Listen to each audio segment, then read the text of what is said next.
Vice ganda, may biro kay Kylene Alcantara at Darren Espanto sa It's Showtime. Nag-viral muli si Vice ganda sa social media. Noong Miyerkules, ng episode ng It's Showtime, matapos niyang kulitin sina Kylene Alcantara at Darren Espanto sa show. Sa show, binanggit ng It's Showtime host na si Kim Chiu si Darren na nanonood ng performance ni Kylene. Habang kumakanta ka, merong nakatingin sa'yo, si Darren. Sabi ni Kim kay Kylene.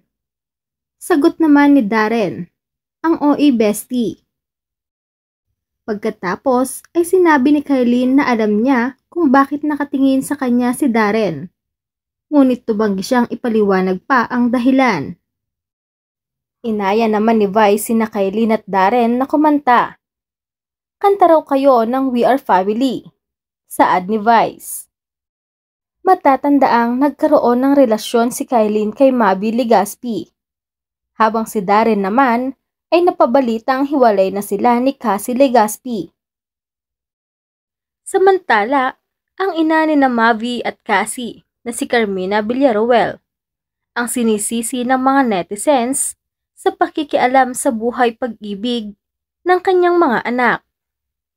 Nako, lagot na naman kayo kay Mom Knows Best, a netizen said. Halata namang pinapatamaan nila ang mag-ina. Netizen Roxanne remarked.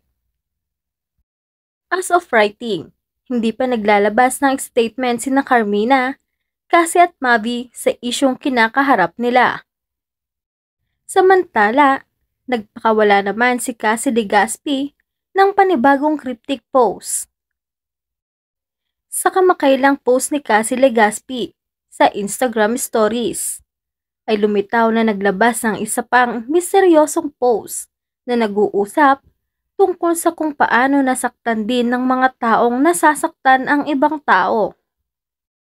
Ang nasabing recent post na ibinahagi ng young actress ay tila bahagi ng kantang Ain't Nobody Taken My Baby.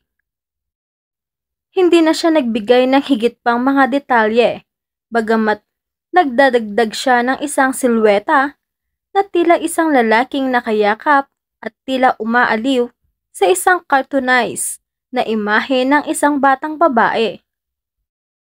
Hindi rin nagbigay ng anumang indikasyon ang young actress kung sinusubukan niyang maghatid ng mensahe sa isang tao o nag-post lang ng ilang random na bagay.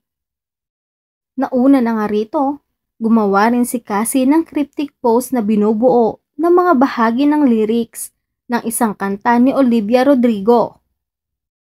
Cause hurt people, that's a known fact.